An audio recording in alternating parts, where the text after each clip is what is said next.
I feel like there's moments in your life where you just want to cry from the beauty, and this feels like one of them. The birds are chirping, the grass is so green around me, the mountain in the back.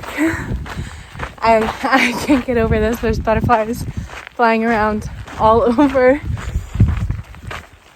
Wow. Welcome back to my channel. I'm Sarah, and I'm spending the next 6 days exploring Patagonia, a region that feels less like a destination and more like a force of nature. This is a place where weather changes fast, distances are deceptive, and everything else exists on a scale that's hard to understand until you're inside it. We begin in El Calafate, a small gateway town built around glaciers and trekking routes. This is where I'll meet the rest of the group, 14 of us total, along with our guide. For me, this is the first trip of this size. Not just long hikes, but multiple days back-to-back in remote terrain. Over the next week, we'll be covering more than 40 miles on foot, crossing through parts of both Argentina and Chile. I know, I don't even think I can lift the whole thing. There's so many dogs out here. I feel like they literally just run right up to you, and they're all so nice. I know, I really think they're giving us a tour of the actual city because they keep walking in front of us, giving us a little tour. I'm actually so obsessed. Like, look at this one right here. Yeah, they literally come up and they're like so nice and So actually want to be friendly. pet. They like roll onto their backs and just want to be loved by you, and then just follow you along the entire way. So obsessed with them right now. And they're all got collars on, so you know that they're not just Yeah, wild dogs. most They're of them, just I feel outdoor like- dogs. Yeah, most of them I think they actually have owners, so it makes you feel a little better about it. So. That they're just actually coming with us. Yeah, there's There's another one. And another one up here. This is our new tour guide. He's been taking us the whole way, leading us to the park. It's a dog party. There's another one. Come on. Oh, come on, little lambs. Come on, Gimpy. Hi. Currently about 6 a.m. We woke up around 5 to get out here. We're on the edge of town. You can see the town right there. This is called Reserva Laguna Nunez, and we're out here because this entire water right here is filled with flamingos. One of our early stops is Laguna Nunez. It's quiet and open, with long stretches of shallow water reflecting the sky. Flamingos feed along the edges, their colors standing out against the muted landscape. Baby ducks stay close to the shore, moving cautiously between patches of reeds.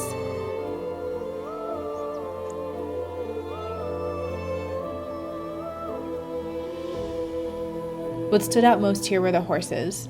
They move freely through the wetlands and completely unbothered by people. These horses were once domestic, brought here generations ago, but now they belong to no one. They live wild alongside flamingos and waterfowl, fully adopted to the Patagonian environment. It's a reminder that in this region, nature doesn't reset, it absorbs. So our guide was just telling us that we're actually really lucky on the weather conditions today because A, there's no wind, which is wild this time of year, and B, it's cloudy, but you would think you would want sun more for it to be nice, but since we're doing a glacier trek, that means that the likelihood of it being bright, vibrant blue is higher, so you don't have the sun bouncing off of it, shining it, making it just like white. Yeah, Which, yeah. yeah. So excited. That's just gonna be like this insane, deep, Icy bright blue. Yeah, it's gonna be so exciting. From wetlands, the landscape shifts dramatically. We head towards ice. Perito Moreno Glacier is one of the only glaciers in the world that is still advancing, moving forward roughly 6 feet every day. Standing in front of it, the scale is almost hard to process. The glacier stretches wide and tall with deep blue cracks and constant moving you can hear before you see. To walk on the glacier itself, guides are required. You take a boat across the water, hike to an outfitter's camp, and get fitted with helmets and crampons. This isn't something you can or should attempt on your own. Being on the ice is impressive. You're walking across a living surface that's constantly shifting beneath you, but I'll be honest, the tour itself didn't live up to the setting. The pacing felt rushed, with little time to stop and really take anything in. At nearly $400 per person, it felt more focused on moving groups through efficiently than creating a meaningful experience. It was a reminder that even in extraordinary places, the way to access them matters.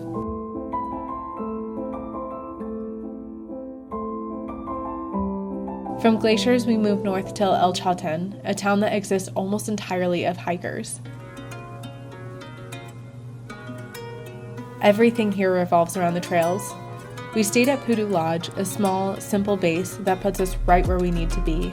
That afternoon, we hiked Mirador de las Condoras. It's about 4 miles round trip and easily walkable from town. The trail climbs gradually, opening up to wide views of the valley below. From the lookout, you get the first clear view of Fitz Roy Range.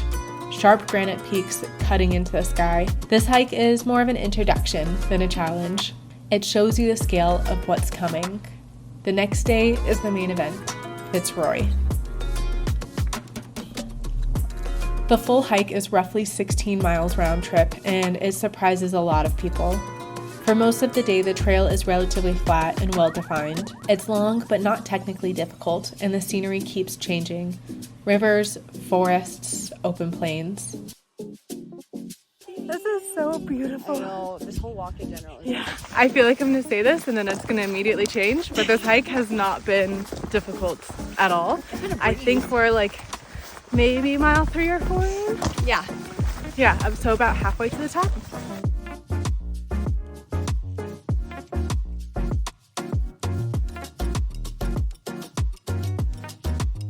Then you reach the final 2 miles. The terrain shifts completely. So we've started the ascent up and it's almost like straight up. The trail becomes steep and rocky with loose footing and a steady climb that feels endless after already hiking all day. This is where the hike earns its reputation. At the top, you reach a series of glacial lakes sitting directly beneath the Fitz Roy peaks. The water is still, the mountain feels close enough to touch. It's one of those moments where exhaustion and awe exist at the same time.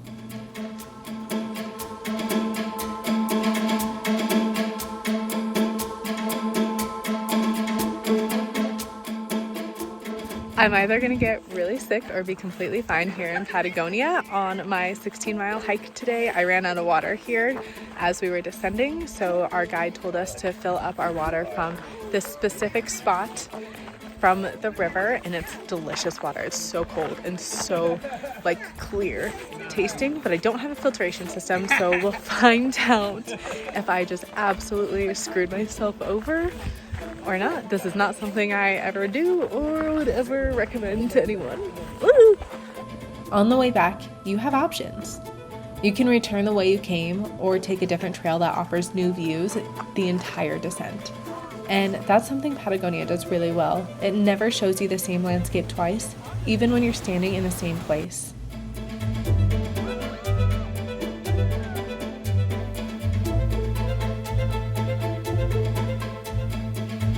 From Argentina, we cross into Chile, entering a different side of Patagonia. Our goal here is Torres del Paine, home of one of the most well-known hikes in the region. The trek to the base of the towers is an 11-mile out and back, and it's a hike that's as dependent on weather as it is on your fitness.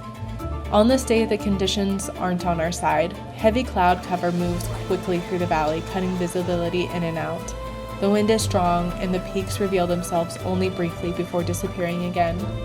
It's still a powerful hike, wide valleys, glacial rivers, dramatic rock faces, but this is one I know I'll come back to. Torres del Paine feels like a place that deserves a second attempt under clearer skies.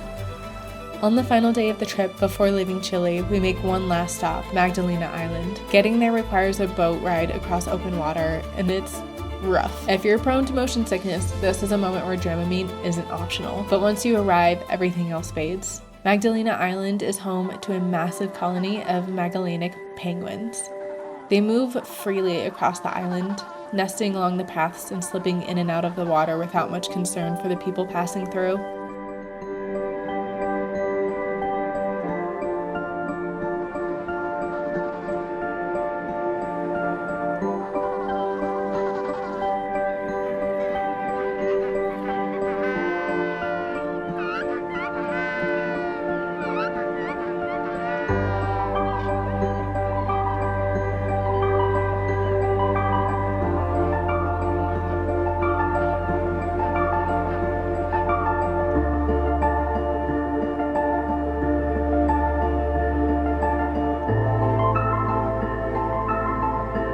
This trip wasn't about perfect conditions or flawless moments. It was about learning how to move through a landscape that's unpredictable and unapologetic, and realizing that sometimes the places that make you want to return are the ones that didn't fully reveal themselves the first time.